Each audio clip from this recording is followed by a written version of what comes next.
বন্ধ দেখানোর জন্য তারা কিছু কিছু পণ্যে ভ্যাট প্রত্যাহার করেছে। সরকার 5ই আগস্টের পরে আমরা মনে করলাম দাম অনেক বেশি দিতে হচ্ছে, আর অন্যদিকে কোটি টাকা চোরাই ওতে পাচার হয়েছে।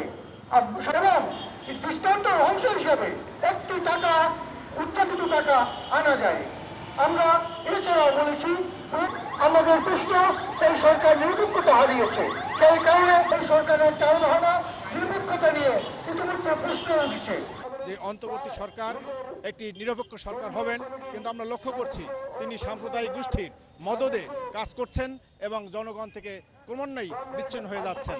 আমরা দেখছি যে এই বছরের মাঝামাঝি না আসতেই প্রায় শতাধিক পণ্যের উপর ট্যাক্স বসিয়েছেন এবং জনদুর্ভোগ এতে আরও বাড়িয়ে উনি তুলেছেন। এবং আমরা আশা করেছিলাম যারা অপরাধী তাদেরকে বিচারের আওতায় এনে উনি বিচার করবেন, কিন্তু সেটাও বিলম্বিত হচ্ছে এবং জনগণ থেকে ক্রমান্বয়ে উনি সরে যাচ্ছেন এবং